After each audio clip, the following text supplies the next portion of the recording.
Meet Gary. Gary's about to become an Einstein in an instant.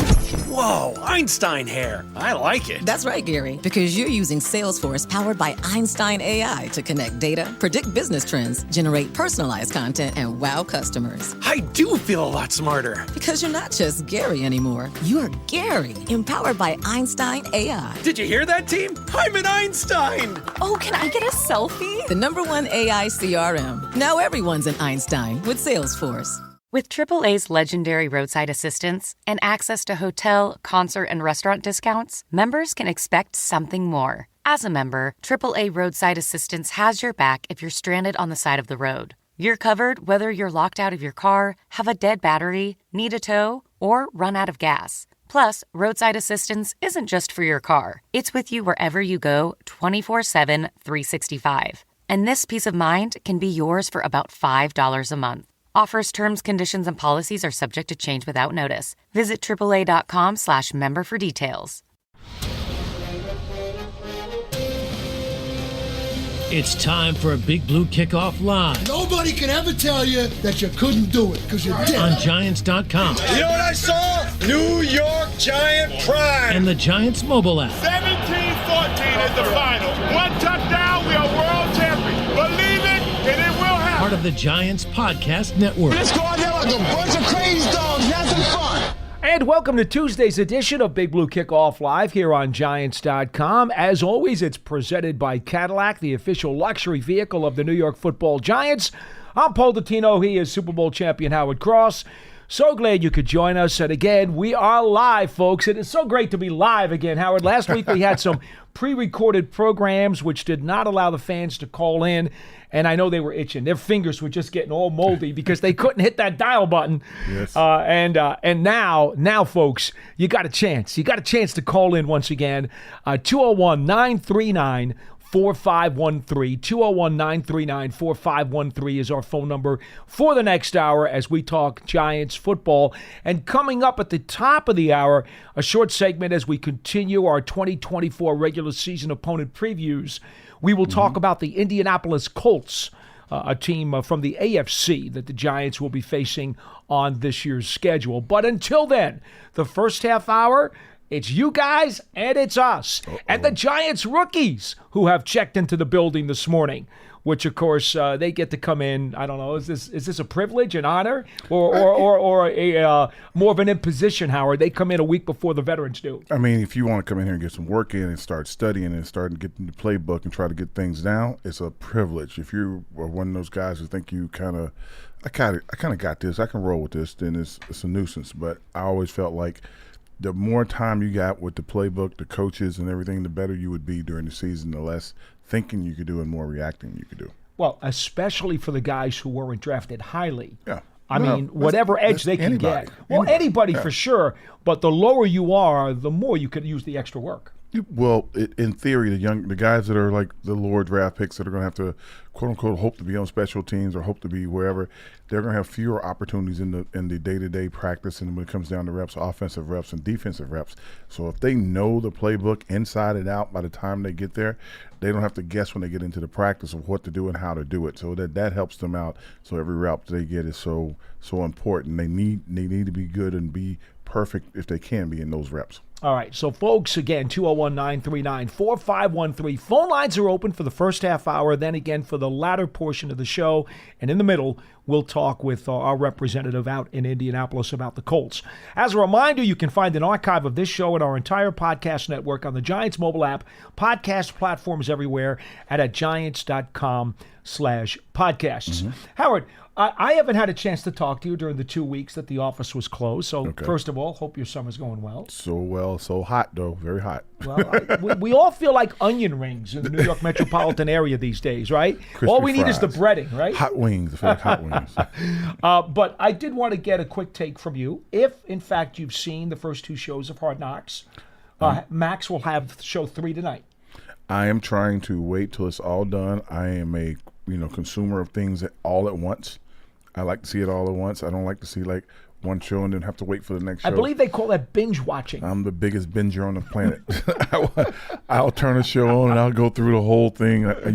It's like House of the Dragon. I just can't watch one episode. I'm like, I need like 4 or 5 episodes so I can sit up one night going like, oh, they did what? So with this, I enjoy being over here. I enjoy being a part of the team and the organization. And I feel like it'll be a better watch for me if it's all at once. Okay, fair enough. Yeah, because I want to, when people are talking, I hadn't seen it yet, I binge it. They're like, it keeps people from asking me questions. Well, now here is the question for you, though. And there he goes. No, I have to ask you this. Because this is mandatory. All right. If you want to binge watch the program, does that mean you make extra attempts not to find out about the program? Because people no doubt want to comment to you and might say, oh, Howard, did you know this? Did you see this? What about this? Does that ruin it for you? Well, we know everything that happened. We do know the results, yeah, yes. We do know the results, and we kind of know how things kind of go down and stuff. I just think that for the most part, as a person who likes to binge watch shows, especially sports shows, it's easier when people come to me and start talking to me about it. It's like, well, that's kind of this was my opinion. It's like, but that's not what the show says. I was like, I know, but this is my opinion. If you're asking me what I think, I'm just going to give you an open opinion. Then I watch the show, I'll be, oh wow, I was wrong about that. I was wrong about that. I was wrong about that. I was right about that. Mm-hmm. So that's where I kind of keep it fresh and keeps it fun, because sometimes people feel like they know more than I do. So you will wait to watch all 5 until after all 5 are in the books? Yeah. When all 5 are in the books, it's going to be a great watch. I'll sit down one afternoon after, like the British Open is this weekend, so that'll be over with. So I won't have any more, no correction, the Open. The Open is this weekend, so I won't have any other major sporting events to watch or anything to watch. So it'll take one good afternoon coming in after a round of golf and sitting on the couch and getting into it, and probably be done before the night's over. Okay, it's about 45 minutes apiece, just so you know. That's if it's only 5 shows, that's it. That's okay. less than most of my series that I watch. You get a little pretzels and popcorn with that, with ice cream maybe? No. So there's some seltzer water, and just sit there and drink it. 201-939-4513 is our phone number here on Big Blue Kickoff Live. Just to repeat what we said a moment ago, the rookies came in this morning, but the veterans don't actually come in until next week. The first training camp practice, Howard, is going to be on Wednesday the 24th. And by the way, that practice is as light as can be. We talk about training camp being light. Well, that first practice is ultra light. Now, is it the thing with the union? They can only go through plays. They can't really touch each other really the first few days, and then the first day of contact. So when you say the first day of practice, you mean the first day they show up? Yes. So they have 3 days. And they can get on the field. In fact, on Wednesday, if you folks are coming out, and I know the tickets are sold out, the Giants.com folks had put up an opportunity for you to explore through the internet, or should I say, go through the internet explore, right? To go through the internet, you could apply for the free tickets. If you're coming to the day on the 24th, that day's a very light day. They'll just be in helmets, T-shirts, and shorts. Yeah, that's the best day kind of for you to come in and watch these guys run routes and stuff and see guys. Yeah. That's a fun day for fans who like to see, guys catch passes, guys knock balls down. They're just having fun because they're just so far apart. It's just perfect. In fact, as I'm looking at the schedule now, just let me check on, that's helmets on the 24th, helmets on the 25th, and then they put shells on the 26th. That's why they start to ramp up just a little bit. That's perfect. Just a little bit. 201-939-4513. Looks like we got a phone call already, so let's go right to the fans, Howard, since they'd like to chime in, and we go to, let's see, Where is the list? Where's the list? I can't find it. Lucas, you are first on Big Blue Kickoff Live. Lucas. Hello. Hey, how you guys doing, Howard and Paul? Doing very well. Yourself? Good morning. Good afternoon. Hey, good morning. Thank you. So, I was just a little curious. Since we have such a champion in the Raz department, Theo, I was just curious as to who might have ranked, in that top 10 with him. I think he was like 6th or 7th Raz for the position all time.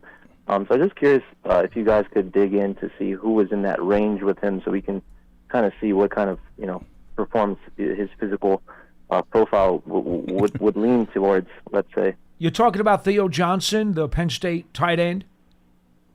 Yes, exactly. Yeah, who had an incredibly high RAS score. Howard, you could talk a little bit about what is a RAS score? The relative athletic score. What's it do? What's it good for? It measures all of the different gymnastics, as we say, the underwear Olympics measurements that they do at the combine, Exactly, and puts them into a mathematical equation that, in theory, is going to give you a final total number that indicates the type of athlete that you are. Okay. You didn't have that when you came out. Nah, No. we didn't have that. But that's cool, though. I like that. Like it's let me see here. It's a predictor. But you got to remember now, Paul, and I tell people this all the time, when I came out, they were still football players, and now they're more athletes. That is true. And, like, you couldn't bring a guy in from the track to try to let him play football because it would be dangerous for him. I'm trying to see here if on the Raz site, if they have the all-time there's an all-time Raz Well, list? yeah. It's been in effect now for well over a decade. Let me see if and it it's says like it here. it measures how high they jump. Is there another question or comment that you have while I'm looking that up? Maybe you can ask Howard something else. Like I guess. Yeah, so Howard. Yes, sir. Sorry to interrupt you, Howard, but yeah, basically it's just a blended average of like their physical, 40-time jump vertical, all that stuff into one score. I was also, my question is definitely going to lean on Raz today. I know Tracy Jr., the running back we picked up. Yes, he was also kind of high, so I just wanted to see who were the neighboring guys, because I know we're always looking for that next great running back and whatnot, like Saquon. I know Saquon must have ranked pretty high in his day, but maybe an idea for a future episode if you guys can get it. But that's all I really had, guys. I'll take it off the air. Just glad you guys are back and got some more content for us. Okay, thank you so much for the call. All right, here we go. The top Raz scores for tight ends in the history of the Raz, which has only been around for about 15 years or so, I believe. Okay. Zach Kuntz of Old Dominion back in 2023 was the number one Raz score. Also, Jelani Woods out of Virginia, Anthony Becht out of West Virginia. They all scored perfect tens, and so did Jordan Garner out of Southern California back in 2011. Those guys all scored perfect tens. So did Dan Campbell. Wait a minute. Dan Campbell scored a perfect 10? That's what it says. Go ahead, Dan. Is that possible? He was a good athlete, but was he that good? I'm not talking about this Raz thing because I don't know nothing about it. So if I don't know anything, I need to be quiet over here. All right. Well, those are, and Mike Gesicki was a 997. Those are some of the top names according to the list. I see Vernon Davis is a 997. Did you see Davis too? Okay, so Vernon Davis was a 997, and these other guys are 10s. Oh, this one says he was 994. You know what? That's okay. Here's the bottom line. These guys were amongst the top evers, and Theo Johnson from Penn State with the Giants. I believe the percentile, if I'm not mistaken, when we had the Raz expert on the show, Pearson, I believe he said that Theo Johnson was like in the 95 percentile of all-time tight ends. I would be probably down in like the 70 percentile.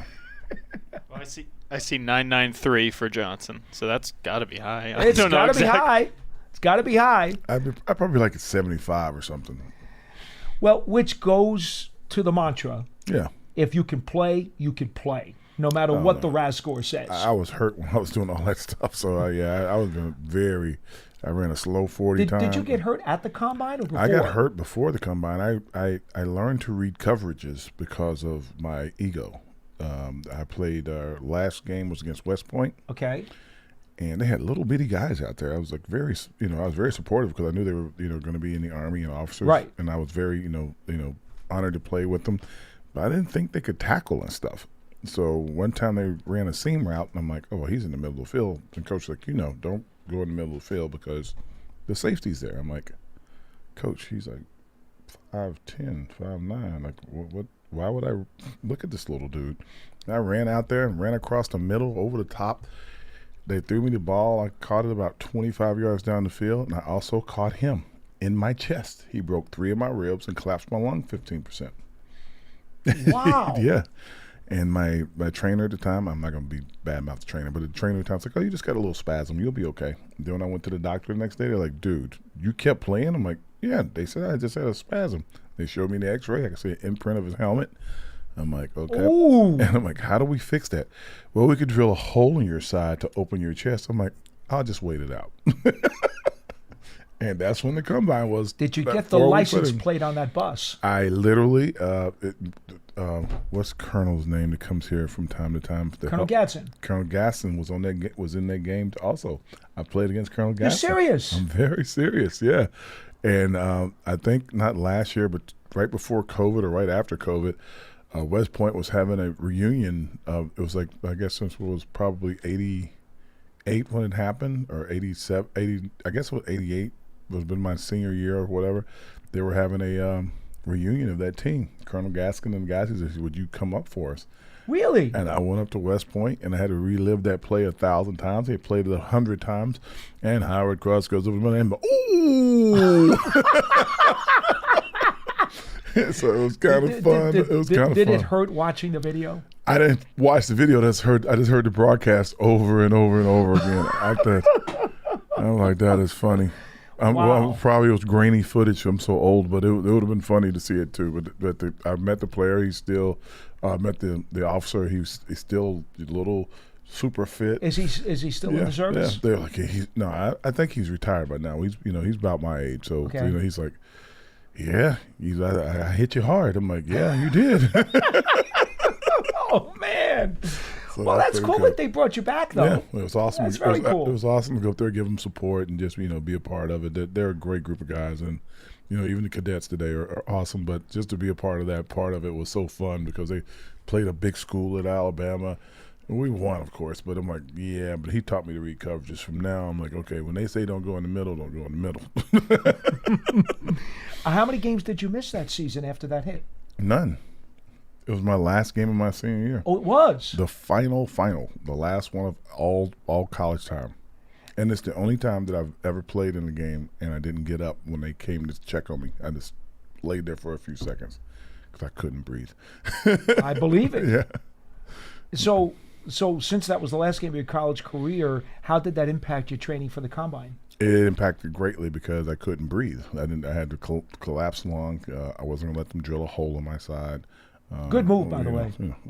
I should ask. You should ask Tyrod, but just to level it out. But it just wasn't, And I'm like, it took me. I didn't really get stronger till right after the draft. Like I started to really feel myself again. I could really run again. I could really lift again. But before that, I couldn't. So did you do anything at Pro Day? No? I didn't do anything at Pro Day. I didn't do much at the combine. I mean, I jogged a 40.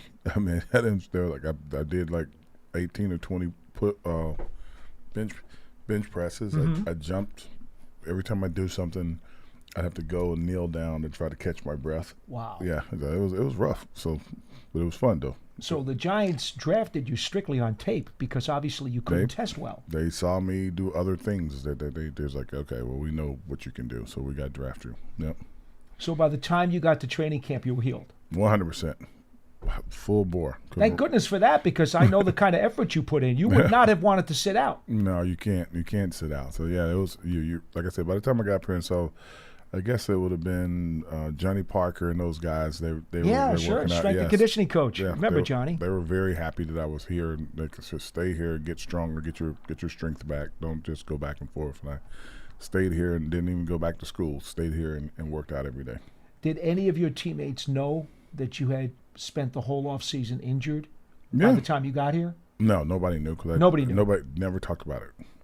Yeah, because I don't remember hearing this story. I never brought it up. You're telling me that this is the first time I'm hearing this, and I've known you forever. Yeah, I never brought it up. Never brought it up, not one time. Wow. Sometimes you learn things, even when you've been around a long time. The whole NFL knew I had collapsed lung and ribs. They did a lot of chest X-rays. They're like, so tell me about cover 1 or 3 or whenever a safety's in the middle. I'm like, okay, guys, it's funny enough. I got it. Don't go over the Oh, man. Caught a lot of jokes. So big guy, you're tough. I'm like, no, I'm not that tough anymore. I got it. You got it. So did you think, and I'm guessing, and I'm not trying to be nasty, but you think it cost you a couple of rounds in the draft? No. I never really even expected to be drafted. You did not? Nope. I went to college to, get a degree, to have some fun, enjoy myself. If I wasn't going to college, I was going to go to the military. I'd probably been with, Colonel Gaskin, and those guys probably would have been my officers. I've never heard this story either. Yeah, I was just so much about Howard I don't know, and I've known you for what, 30 years? Yeah, I was a farm boy. I was just trying to get off the farm, and the avenues I had was play football in college, play basketball in college, run track in college, or take an academic scholarship. So I was like, one of those things was going to work out, and football was the first scholarship they offered. And I got out before planting season, so that's how I looked at it.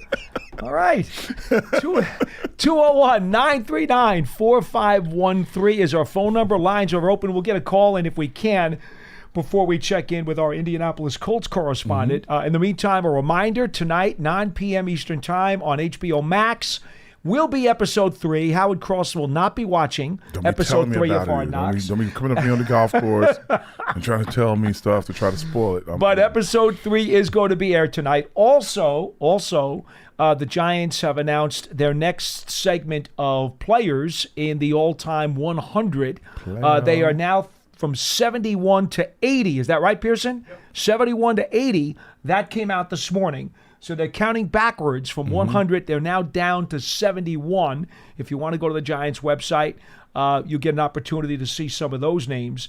Howard, what I did want to mention to you before, and we were talking about this with training camp, and the tickets are sold out, and the practice schedule, et cetera, et cetera. The first padded practice, I believe, isn't until that first weekend. And then here's the interesting part. For the second straight year, Dan Campbell and the Lions will have a joint practice session with the Giants. They're going to do it on here? August 5th and 6th here at East Rutherford. I'm going to come to that. Leading into the Giants preseason opener against the Lions later on that week. I got to handle Dan because he's a perfect 10 at the I don't know about that. It's the internet. You can't believe everything you read on the internet, as we well know. But you were in Detroit, weren't you? You were with us last year when we went out there for the practices, weren't you? No, I was not. Or did you come late? I came late to the game. Okay. Because I wanted to ask you about your evaluation of what you think about these joint practices, which have become more and more nouveau as we lost that fourth preseason game. Well, I think a lot of things have happened in the last few years, and I think that I don't know exactly what the genesis of it was or what it is. I think there's a lot of people that are on the outside that do what we're doing right now. We're talking on the air, and we're commenting and talking to fans, and I think there's a lot of people who are quote unquote, draft kings, and not that they're bad or anything, and all the other betting sites. They're all talking about, and I see Greeny sometimes playing golf. They're all talking about how you have to protect players. The protection of players has driven this theory that we're going to stop doing anything that's, I guess, what they would consider exhibition, right? They consider all this stuff exhibition. What they really should consider is that, hey, look, this is these guys' opportunity to actually get some real reps in so they can actually get ready to play. And I don't think people understand how hard it is to get ready to play. The transition from high school to college is tremendous. The transition from college to the NFL is tremendous. And even preseason to the season and season to the postseason, it's just a tremendous jump every time you do it, because you start to get the best of the best of the best every time you're up. So when they do these joint practices, it's closer to the days of what we did in training camp. So we could, they don't get to do 2-a-day practices in training camp like they used to, where you have, shells in the morning and full pads in the afternoon. Sometimes 3-a-days, Howard. Back at Coach Perkins at Alabama, man, I'm telling you right now, 3-a-day practices, I still can't remember. That's just why in the world I was playing football. I actually called my dad, said, man, you can come get me. But 3-a-day practices, but it's harder to. And this is just opinion. This is not fact. So I don't want anybody going like what Howard Cross said. It's just harder to. It's hard to box. I'll use this boxing. It's hard to box without sparring. If you want to fight another person, you need to spar against somebody to get you used to taking a hit, dodging, how to use your leverage, how to lean on, how to fight back against. And it's harder and harder for guys to continue to, go. Like baseball's different. Baseball, you can be out in the outfield, nobody hits the ball to you, you don't have to run, but every once in a while you have to run. You can't really do that in football because you're running, get a break, but you're running, but you get a break, but you're running, And sometimes you're getting hit, sometimes you're getting pulled, sometimes you're getting pushed, sometimes somebody's right in front of you, all over you, and it just takes more of your body and your leverage, getting used to leverage to do than people think. And I feel bad that, we've come to an era where we're going to eliminate all the preseason games because that's the real time when you can see how you can play. Mm-hmm. We're going to go to the joint practices, which is really good work, but no one's really watching you. And what I mean by that, there's no lights, there's no big cameras, there's the coach on your team telling you what's going on. It's still not game conditions. It's not, game-like conditions, and it's just harder. And I think that especially with the having more players on the team and more players, on the squad, the active squad, the inactive squad, and then having the players, the other group of players. It's like three groups. The injured guys and the practice squad guys. No, the active guys. Oh, the inactive guys. The inactive guys, which you don't play that day. Right. And then the guys who are on what squad is that called? Practice squad. Practice squad, yeah. Okay. And the practice squad guys. They're getting reps in practice, kinda, but they're still not making contact and they're not going through things. And it's just, in my opinion, it's harder for them to do things. And that's, we get a lot of quarterbacks injured across the league. Oh, tell me about it. We get a lot of guys that are getting down in their stance and trying to be ready to back up that hadn't had contact yet. And maybe have had 2 reps, or if they're starters, no reps because they didn't play in the preseason games. Mm-hmm.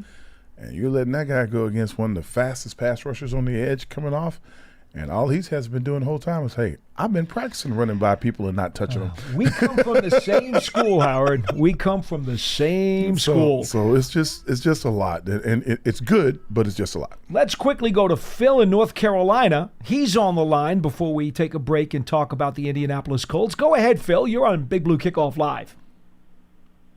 Yeah, thanks, guys, and hopefully you hear me well. Yes, we do. And Howard, yeah, good. Howard, congrats on being ranked in the top 100. You're one of my favorite players, one of my favorite, value picks. If I can use, I'm still, probably not the correct thing to say, but where you were drafted and I'm sure you wanted to get drafted higher, but where you were drafted and what you contributed was awesome. So appreciate that. And yeah, you and people like David Deal and Ahmad Bradshaw. Yeah. So which brings me to the thing.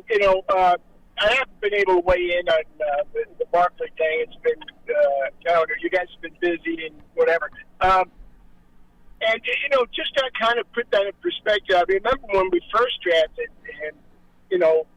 Paul and I had some really good discussions, philosophical differences, you can say, about whether to draft somebody in the first running back that high. I'm just wondering if any, I'm not trying to call the gloat or anything, but I'm just wondering, and I'm trying to soften my view too, because I was like, no way draft a running back in the first.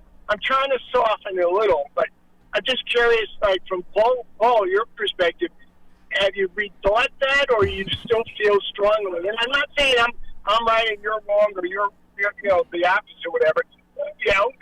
I'm just any thought. And Howard, what was your? I never knew if I weighed in on you with that and what your thoughts were, and I'll take it off the air. Okay, thanks for the call.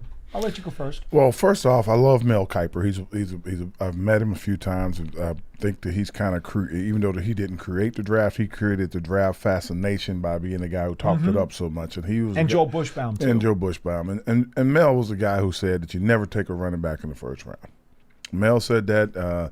He said it a bunch of times. Mel used to do some scouting, some other stuff. He just said that he just didn't think the value was there for a running back in the first round. My view of it is totally different from probably anybody's, and my view is this.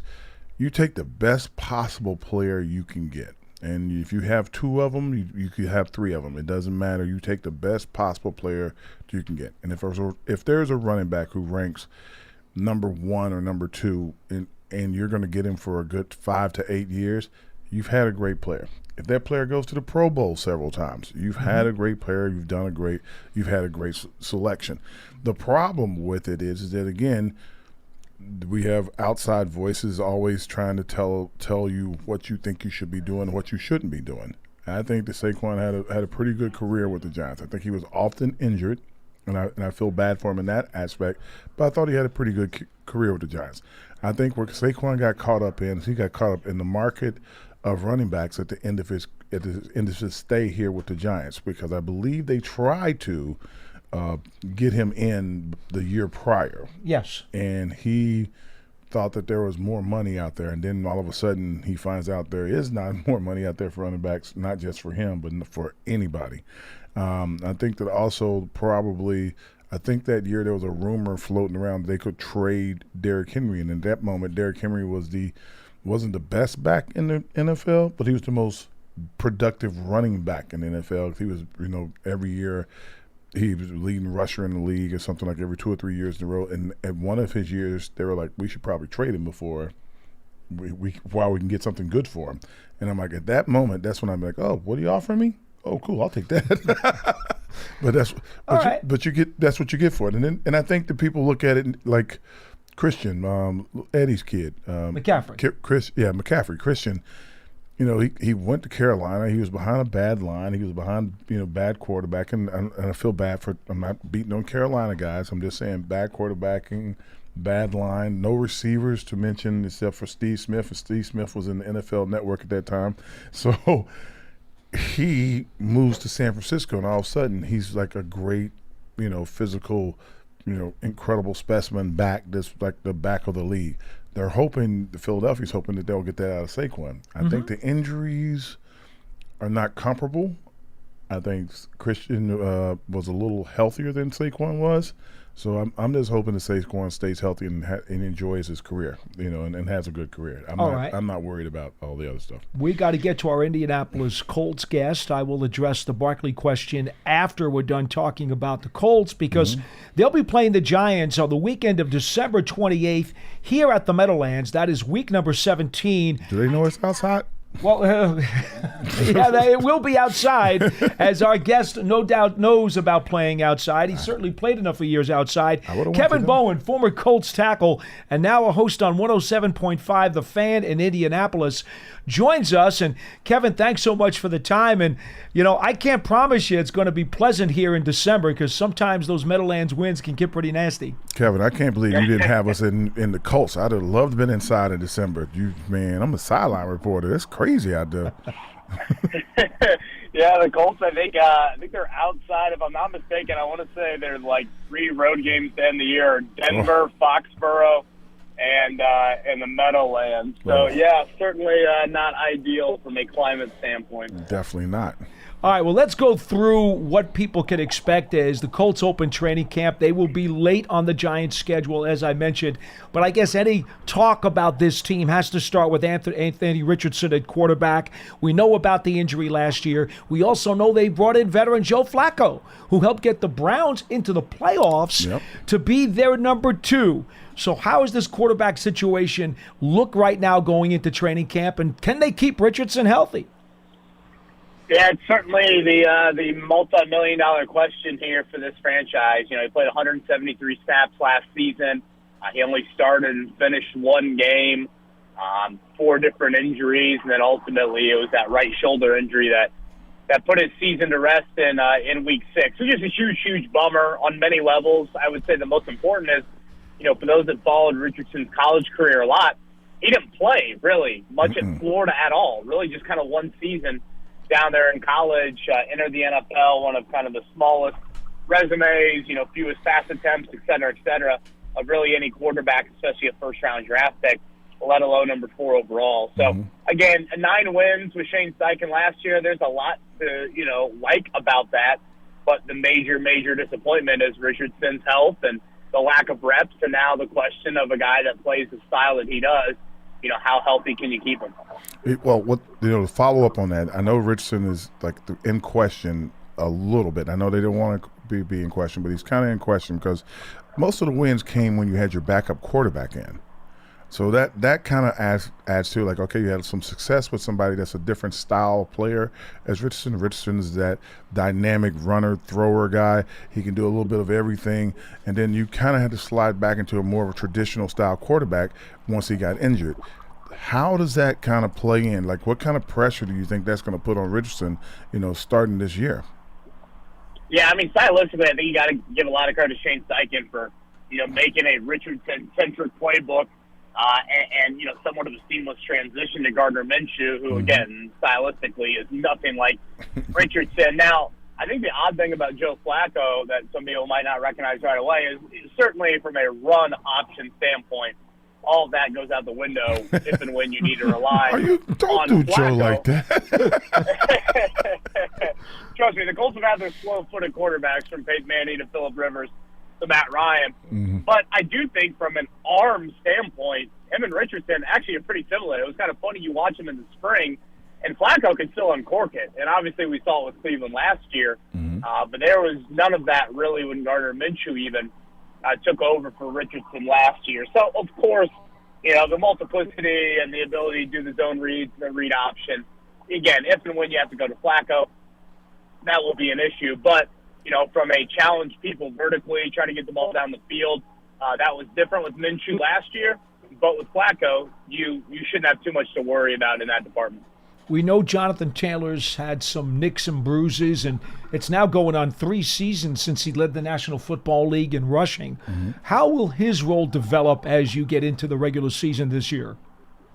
Well, certainly a lot to prove for him. Last year he had all the contract drama and then, battled some injuries. Now, he was outstanding in the season finale game. That was, Colts and Texans winner get in, and Houston ultimately won that game. But Taylor had 30 carries for 180-some yards and really almost single-handedly took the Colts to the playoffs there in that game. So I do think he has got that bell cow ability, and, again, you're paying him to be that.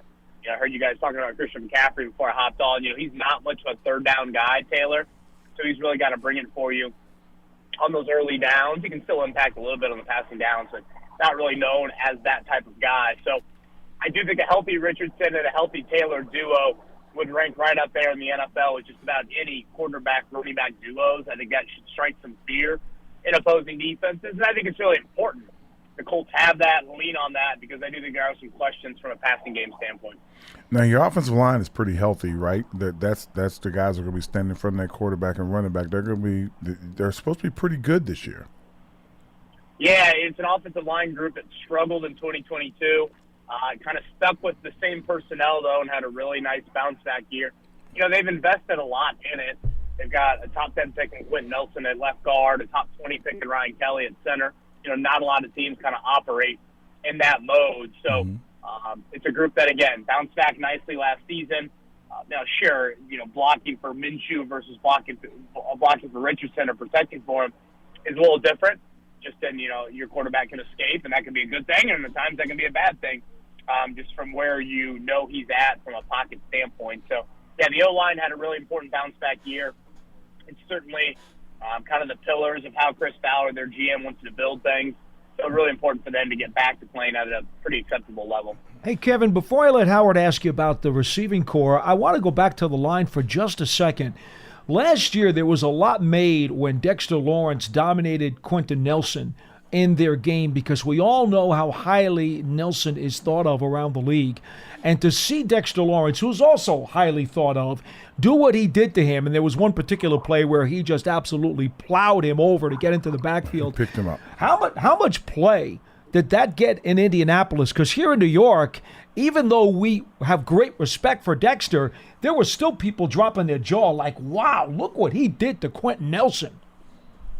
Yeah, I would say that the dysfunction of that 2022 Colts season was at such a high mountaintop level at that point. It probably got lost a little bit in the combo. I mean, individually, several Colts, and Nelson would be one of them, had really poor 2022 campaigns. For those that are unfamiliar, that was the Matt Ryan year, the Frank Reich gets fired, and Jeff Saturday is in as the interim coach. And honestly, what probably stands out to me most about that game is, first off, the Giants thoroughly dominated Indy, but Kayvon Thibodeau had that sack of Nick Foles in that game and kind of did some snow angels on the field. And, at least here locally, what we discussed that next morning. And, here's Jeff Saturday trying to install a different culture and all this stuff. And, you have, an act where I would think a lot of guys would react to that play in much of a different manner had they seen that happen. And nobody on the Colts came to full defense or, did something to Thibodeau or even try to confront him in any manner. So, for me, it was just kind of the cherry on top of, really one of the worst seasons in franchise history there, capped by what New York did to Indy there in late in 2022. Well, that I can understand. I've been on some moments like that myself. I know your receivers are pretty good. Pittman was a 1,000-yard receiver. You got another kid in Downs in there. Supposed to be pretty decent. Your tight end is even excuse me. Your tight end's even a good player. I think he's probably a little better than people realize. What do you expect from, if it's Richardson, if he's healthy, the way he kind of plays, he's a runner, he's a slasher, he gets the ball down. Do you expect the yards to go up for these guys that are catching the ball? Yeah, I think the one element of the passing offense that, again, hasn't really been tapped into in recent years and should be a strength of Richardson is the ability to challenge things vertically. The Colts have not been able to have that sort of big-arm quarterback in quite some time, and I think it allows their teams to kind of cheat a safety up and, commit to more bodies. So, with Richardson, again, he obviously brings that run dynamic. Teams, I think, ideally would load the box. But if Richardson can prove, like he did a little bit at Florida, that while he might be a bit inaccurate, from a completion percentage standpoint, if he can tap into a couple balls, again, down the field, now you got to think twice about those things. So I think that element of the passing offense is kind of the biggest thing that at least I'm watching for of, again, it might not be a bunch of singles and doubles from a baseball analogy standpoint, but as long as you can keep the strikeouts to a minimum with turnovers and you can, hit a couple to the fence or over, that can be huge. And, 10-play, 12-play, 80-yard drives are hard to come by. That's true. You can slide in a big chunk or two here or there. It can obviously do wonders for your offense. Well, Kevin, we know the game is always won and lost in the trenches. Let's flip it to defense. We know DeForest Buckner's been doing it in this league for a long time.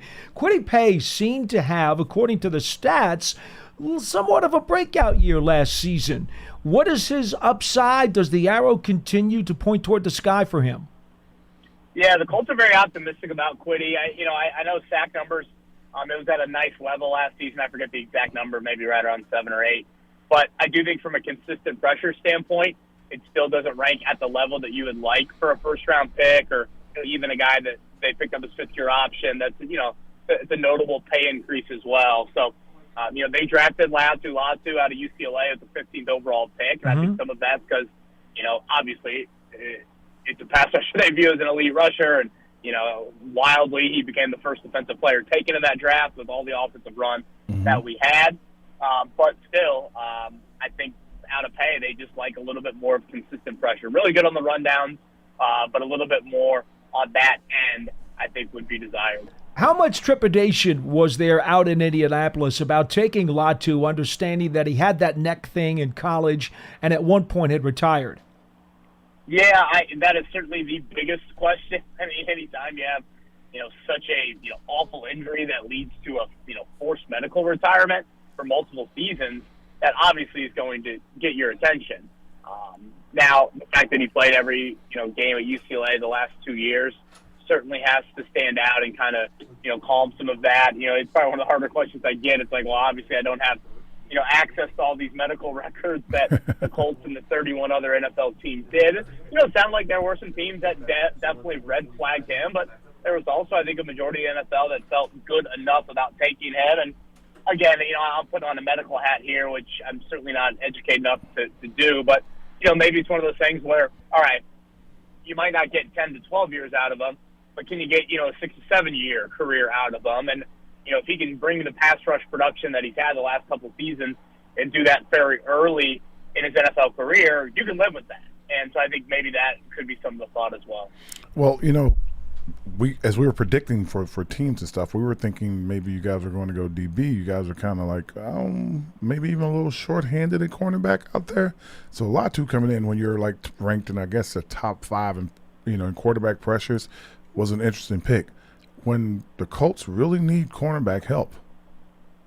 Yeah, I would say that was maybe the biggest issue fans had with the selection. Now, again, like I was saying, and you guys know this, you were a part of it, how that draft played out. I don't think anybody thought the Colts would get on the clock at 15 and have every defensive player still available to them. So, maybe in a normal draft, whatever, if Latu goes 8th or 10th, does that shift the Colts' thinking a little bit here? So that is certainly a fair question to ask, and I think it's probably the biggest overall non-Richardson question coming into this season.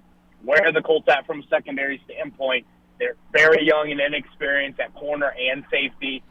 Depth, are question marks as well. So, how much can teams test that? They open up the season with C.J. Stroud and Jordan Love the first 2 weeks, so you're certainly going to feel some of that right out of the gate. Definitely be a major question. I'm following up. You guys had some really good games, but the defense was struggling sometimes, and they could score points on you guys, and that's a tough thing. That's why I was wondering, who's really going to be the two starting cornerbacks? Is it going to be one of the kids you drafted last year, even though they weren't first-round picks, or is it going to be who's going to be the first round? Who's going to be in there in the number one spot? Yeah, I would say that it's going to be Juju Brents, their second-round pick from last year. He's actually an Indy product and played collegiately at Iowa, then at Kansas State. That's where I think they would go in terms of the other outside corner. Kenny Moore is a guy that's been a really good pro for them for years, and he's probably more slot, but plays outside of their base. So that's a question mark. And then I would say safety is even the bigger question. They don't have a ton there. Julian Blackmon has, again, been really good for them, but he's had some injuries in his career, and he only re-signed on a one-year deal. So to me, Gus Bradley's third season, the pass rush can obviously help you out to cover up some of that. But if that pass rush can't get home, the quarterback slate is much more difficult this year for the Colts than it was last year. They played backups or rookies in 10 of their 17 games, quarterback-wise, last year. Yep. On paper, they definitely don't have that this season. How they handle that, how they defend that will be a big question. Kevin, I may answer my own question here, but I'm going to flip it here just a tad and ask you about a former Colt who's with the Giants. Bobby Okereke, we thought had a Pro Bowl level type of season last year for the Giants. I'll be frank with you. I don't understand how in the world the Colts let him get away. Now, maybe they had cap trouble, but we all know teams can finagle their numbers somewhat. Are you much surprised that Okereke came here to the Giants and became just a dynamite middle linebacker? No, I'm not surprised. I thought he was flashing that sort of potential here in Indy. He's a third-round pick. I think that's a high pick for a linebacker. But to what you just brought up, it was finances. And I get you can finagle the cap. The Colts are certainly not a team that finagles it in quite an extreme way like some other teams do in the NFL. And linebacker has actually been the position they've drafted the best under Chris Ballard. You think about Darius Leonard changed his name to Shaquille a couple years ago. And right now, Zaire Franklin, a 7th-round pick, E.J. Speed, a 5th-round pick. They form a pretty good duo right now. So I just think a little bit of this, linebacker was kind of turned into, you need 3 to kind of now you need 2 with how much nickel has played in the NFL. And it was, one of those things where you sometimes see this in free agency. All right, priorities are elsewhere. Can Okereke pass the torch to Speed? And that's exactly what he did. So, yeah, to me, it's actually one of the rare kind of win-wins in free agency of the Colts needed to use that money elsewhere. Okereke obviously has gone on to have a really nice career with the Giants, but at the same time, I don't think that position has dropped off too much for the Colts. Nice. Great stuff. That's Kevin Bowen, former Colts offensive tackle, now a host on 107.5 The Fan in Indianapolis. Kevin, thank you so much for your time today. We look forward to seeing you later on in the year. You bet, guys. Thanks for having me. Be well. Great stuff. And again, this is part of what we see in today's NFL. Because of the cap and because of contracts, football guys, coaches, GMs, scouts, they're forced to let talented players get away because of the numbers. I mean, what could he have been asking for? Like, he's such a good player. Didn't miss good. Didn't miss a down. Played every down last year. Out on the field, leads the team in tackle. That's kind of hard to reproduce. Even though he is correct, they did do a good job bringing another player in to play the inside backer position. I also think that, when you think about who they're paying or what they're paying, not to have a true 2 true corners and 2 true safeties on the field. I mean, they gave up some big points last year, and that's what cost them. Every time they got into a double-digit deficit, they never got back from it, which it's common in the NFL not to get back from it. But that was the difference between them, making and not making the playoffs. I think it came down to the last game of the season against Houston, and C.J. Stroud got them again. Again, they'll be playing the Giants on the weekend of December 28th. That game is one of those flex games that can be moved to Saturday or Sunday. It'll be here at MetLife Stadium. Interesting that the Colts will be here that weekend. It's also the anniversary of the greatest game ever played. Nice. 1958 when the Colts beat the Giants. Are we going to be wearing those wonderful championship jerseys that night? Or won't we wearing those? No, I don't think so. Okay. They haven't announced the potential second game that they'll wear the throwbacks, or the obviously okay. Special commemorative jerseys. I have nothing to do with it. I understand, Howard. That's okay. By the way, folks, just a couple of reminders, and I know we still have a little bit of time if you want to get in, 201-939-4513. And Howard, this may interest you. I know how much you love to exercise. Is it golf? No, it's not. Oh. The Giants Foundation will host a 5K race and kids run presented by Quest on Saturday, September 7th. That's at 9 a.m. at MetLife Stadium.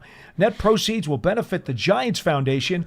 All participants will receive a commemorative T-shirt, and after the race, stay for a post-race festival with appearances by Giants legends and a live DJ. You can spin tunes, couldn't you? Yeah, I can spin tunes. There you go. Register I'm now. not running nowhere. I'm not running out of a burning building right now. Are you kidding me? Go to Giants.com/5K for more information and to register. Of course, the Giants Huddle podcast has all kinds of Giants and NFL personnel here from all kinds of analysts. Right now, you get position-by-position breakdowns that John did with some of the players. Go to Giants.com/podcasts or your favorite podcast platform. And if you're on Apple Podcasts, leave a positive review so that we know you guys really do enjoy the program. Also, you can get your Giants season ticket memberships for 2024. Stay connected to the club all year round. Memberships are available. To learn all about those details, visit Giants.com/tickets. Limited inventory is available. And Giants TV is the official connected TV streaming app. It brings original video content and game highlights on demand and direct to Big Blue fans. Giants TV is free on Apple TV, Roku, and Amazon Fire TV, and the Giants mobile app. Whew, got those out of the way. That's a lot. 201-939-4513. We've got about 10 minutes to go, folks. If you want to chime in, here's a chance. We got the live phones up and running again as we prepare for the opening of training camp, which officially begins on Wednesday, August, not even August, Wow. July 24th. The calendar, Howard, I'm not even sure what's going on with you. Yeah, right I'm going nuts here. July 24th, Wednesday, July 24th. Howard, this calendar went by so fast. It seemed like just yesterday we're wrapping up the season, and now here we are in the middle of this broiling summer. I don't know how it went so quick. Time. Just time. I don't know. I don't know either. And by the way, just for you folks out there, I have no idea. You'll be seeing shortly, because I know you gave me a tip-off, your son Howard's coming up to promote the Notre Dame Navy game that's going to be played this year at MetLife Stadium, which means you get to see him play again. I get to see him play again. How cool is that? It is going to be great. Do you know the date of that game? I don't have any tickets. Don't call me. Yeah, your family's going to need all of them anyway. Nope. Do you know the date of the game? No, I think it's before we play Pittsburgh Monday night, so I'm not sure what day that is. It's going to be that Saturday, though. And what I think is cool, though, is that you told me Howard's coming up. He's going to be part of the PR advancing the game. He's up this weekend, actually. I think he gets here Thursday afternoon. They do some stuff with ESPN and at the Zone, do some photo ops. And because they're going to be here at MetLife and at Yankee Stadium playing Army the same year. Oh, wow. Yeah. So both of the military teams. Yeah. And right across the river. Right across the river. So they're going to do some promotional work for them and go to some spots and sign some autographs and do the rounds. Like I guess they call it the car wash. They're going to do the car wash up there. Right. So that's going to be pretty cool. Well, Notre Dame has a huge following all over the country, so it doesn't surprise me they play two games here. I do hear that. Are you going to go to the Army game too? It depends on who we play the next day. Okay. But we don't have any real West Coast games, so I can get around pretty easy this year. I know. Yeah. The travel's going to be much, much better than it was. It's going to be easy last season. Except for Thanksgiving. If we can get that early game on Thanksgiving, that would be the best. Well, you remember last year we had the Arizona-San Francisco trip, and we had to stay out in Tempe. Yeah. Because so we doubled up. Although the league was nice enough to honor John Mara's request to give us a Thursday game so that we had a weekend and a Thursday, which made it a little bit shorter. It made it nice. Yeah, it was better. Cool. It was better. Instead of coming back and forth from the coast. We've that's done that brutal. before. That's brutal. 201-939-4513 is our phone number. I did want to ask you one other thing, Howard, as we get ready for training camp next week. I'm not sure if you're going to be on before camp opens or if you're on afterwards. I don't know. But I did want to ask you, because I've had people ask me about this now for probably the last month. Okay. They wanted to know if there was one other position on the Giants depth chart. If you had a few extra bucks in your pocket and said, you know what, I'd like to see if I could get a relatively inexpensive veteran to help out the depth chart in that one spot. What would it be for you? Here's the thing. I wouldn't want to get an inexpensive guy or even an expensive guy. Well, you can't afford an expensive guy. Just hold on. Just playing with the theory of your question. Okay. Because I don't want to pay for somebody who potentially we're not going to need. He's just out there. And I'm not trying to, short any backups or anything like that. I would rather have traded for somebody that was somebody that we needed, if there was somebody that we really needed. Okay. Right? Somebody that you can okay, this guy's going to be we're writing him into this position, and he's going to play for the rest of the year. He's going to be healthy the whole year, and he's going to help us out the whole year. Okay. That's what I would do in any situation when it comes down to trying to bring players in. And I know you bring players in because you need to fill some spots and get some depth at positions and stuff, and you hope that the guys you have are going to play as the best they're going to play. But if a guy's been often injured and I bring a guy in, I'm bringing a guy in to play. Because I'm like, you're going to play – you may play 6 games this year, and we're not bringing somebody in. We're going to pay him well. We know he's going to play. We're going to have him ready to go because we're looking forward to him to get on the field. That's how I would have done it. But I'm different because I look at it differently. I will rephrase the question. Okay. Is there a spot on the depth chart where you would like to have added a fortifying factor? A fortifying factor? I don't really know. I think a fortifying factor. But we've got everybody here now, so if I say something, it kind of really mean to somebody. That's how I kind of feel about that. Okay. There's a couple spots, I got in my mind. But I'll say this, and I've said it on Big Blue Kickoff Live many times. I'd like to see a big power back to be added to the running back room, because as it stands now, we've got some guys who have maneuverability and some quickness and some really good hands, but there's no real monster bulldozer bowling ball kind of running back who can push the pile. I still think they could use a power back in that room. Is Christian McCaffrey a power back? No, he is not. He does well, though. Well, yeah, they have a fullback on that team, though. Okay, well, you don't really need a fullback if you got the right kind of blocking scheme in front of them. Are you confident that this team will block all of its 3rd and 1s correctly? They haven't done it in a while. Well, if they're not blocking 3rd and 1s, they're not blocking 1st and 10s either.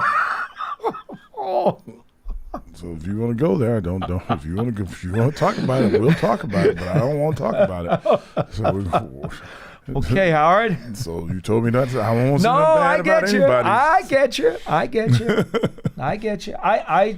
I do think that right now that's a component that's not in the room that I wouldn't mind seeing, because quite frankly, they did get some height in the wide receiver room, and it remains to be seen if these guys will make the team.